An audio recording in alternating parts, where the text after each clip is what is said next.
घर्षण मात्र से अपनी भावनाओं की इमोजी भेज रहा है। 4 बोतल वोट का काम मेरा रोज का ने भारत का भविष्य तबाह कर रखा है। हम ना एक ऐसे समाज में जीते हैं जहां लड़कों से बात करता देख जो भाई हड़काते हैं, लड़कों से बात करता देख जो भाई हड़काते हैं, वही भाई अपनी गर्लफ्रेंड के किस्से घर में हंस हंस कर सुनाते हैं। और मैं बता दूं, महिला सुरक्षा के मामले में हम आज भी चौथे नंबर पर आते हैं। हम ना एक ऐसे समाज में जीते हैं जहां पत्थर की मूरत को लगते हैं 56 भोग और भूखे नंगे तड़पते सो जाते हैं लोग, भूखे नंगे तड़पते सो जाते हैं लोग। मजदूर को मजदूर समझिए, मजबूर नहीं। गरीब को काम दीजिए, दान नहीं। और अगर दान देने के इच्छुक हैं तो जीते जी रक्तदान दीजिए और मरने के बाद अंग दान देकर किसी मरते हुए को जीवन दान दीजिए। यही सच्ची देशभक्ति और यही सच्चा राष्ट्र प्रेम है।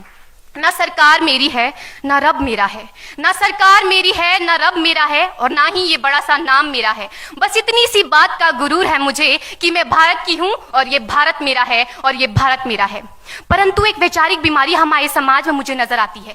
कहा जाता है हम दुनिया के सबसे बड़े लोकतंत्र हैं, जहां हिंदू पैदा होते हैं, मुस्लिम, सिख और ईसाई भी पैदा होते हैं, लेकिन बदकिस्मती है अब इंसान पैदा नहीं होते। और मेरे विचारों में ना हिंदू की जरूरत है ना मुसलमान की जरूरत है। राष्ट्र निर्माण के लिए केवल अच्छे इंसान की जरूरत है, केवल अच्छे इंसान की जरूरत है। जरा सोच कर देखिए, ये पेड़ पौधे और शाखाएं भी परेशान हो जाएं अगर परिंदे भी हिंदू और मुसलमान हो जाएं। एक शैक्षणिक बीमारी भी हमारे समाज में मुझे नजर आती है, और बड़े ही आश्चर्य की बात है जिस देश ने पूरी दुनिया को तक्षशिला और नालंदा देकर के विश्वविद्यालय शिक्षा की बुनियाद रखी, आज विश्व के 100 सर्वश्रेष्ठ विश्वविद्यालयों में हमारा एक भी विश्वविद्यालय खड़ा नहीं हो पाता। जहां एक और हमारे पास IIT, IIM और NIT जैसे शिक्षण संस्थान हैं, तो वहीं दूसरी ओर इस देश के गरीबों को बेरोजगारी की जमात में खड़ा करने के लिए उनके हाथ में सर्व शिक्षा अभियान का झुंझुना पकड़ा दिया जाता है।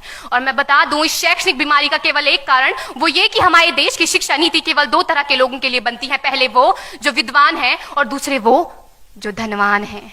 इसी तरह की कई गजब की बीमारियां हैं, और इन बीमारियों की जो जड़ है ना, वो हमारा अंधविश्वास। और मेरे विचारों में जब तक इस देश का युवा अपनी सफलता के लिए मंदिरों में जा जाकर नारियल फोड़ फोड़ कर भगवान को रिश्वत लगाता रहेगा, हमारे समाज का शिक्षित वर्ग ही बिल्ली के रास्ता काटने पर खड़े हो जाना, अपने धर्म अपनी जाति को ऊंचा मानकर दूसरों के धर्म की अवहेलना करता रहेगा, तब तक ना तो इस देश से अंधविश्वास खत्म होगा और ना ही हमारा राष्ट्र निर्माण संभव होगा। हमारी संस्कृति, हमारी सभ्यता को दुनिया ने शीश नवाया है, तो क्यों आस्था के नाम पर हमने अंधविश्वास फैलाया है? मेरे विचारों में हमारा राष्ट्र निर्माण तब संभव होगा जब इस देश में महिलाओं की पूजा नहीं, उनकी इज्जत की जाएगी। राष्ट्र निर्माण तब संभव होगा जब हम जातिगत आरक्षण नहीं बल्कि सामाजिक सशक्तिकरण पर बात करेंगे। राष्ट्र निर्माण तब संभव होगा जब स्वच्छता अभियान में केवल सरकार नहीं बल्कि सड़क पर चलने वाला हर एक नागरिक हाथ बंटाएगा, स्वच्छ भारत स्वस्थ भारत को दिल से अपनाएगा। असल मायने में हमारा राष्ट्र निर्माण तब संभव होगा जब एक गरीब बच्चा मध्याह्न भोजन के नहीं बल्कि ज्ञान अर्जन के लिए सरकारी स्कूल की चौखट पर कदम रखेगा। और हमारा राष्ट्र निर्माण तब तक संभव नहीं होगा जब तक एक नागरिक नैतिक रूप से सटीन, चारित्रिक रूप से भ्रष्ट, मानसिक रूप से दिवालिया, धार्मिक रूप से अंधा, राजनीतिक रूप से गंदा, स्वैच्छिक मान मूल्यों के आंकड़ों में जिन्न शिन्न पैपंदमयी अखंड भारत को खंड खंड करता रहेगा, तब तक हमारा राष्ट्र निर्माण संभव नहीं होगा। बड़ी बड़ी बातें नहीं, छोटी छोटी कोशिशें करनी होगी, क्योंकि ठोकर हमें पहाड़ से नहीं पत्थरों से लगा करती है।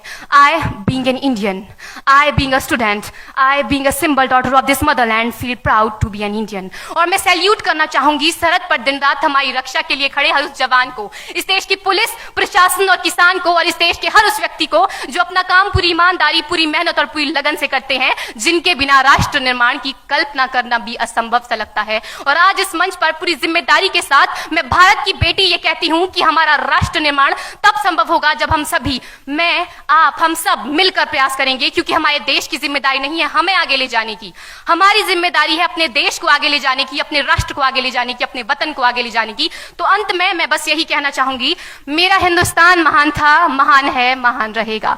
मेरा हिंदुस्तान महान था, महान है, महान रहेगा। होगा हौसला सबके दिलों में बुलंद तो एक दिन पाकिस्तान भी जय हिंद कहेगा। पाकिस्तान ही क्यों, सारा जहान जय हिंद कहेगा, क्योंकि सारे जहां से अच्छा हिंदुस्तान हमारा, सारे जहां से अच्छा हिंदुस्तान हमारा, हम बुलबुलें हैं इसकी, ये गुलिस्तान हमारा, ये गुलिस्तान हमारा। जय हिंद, वंदे मातरम।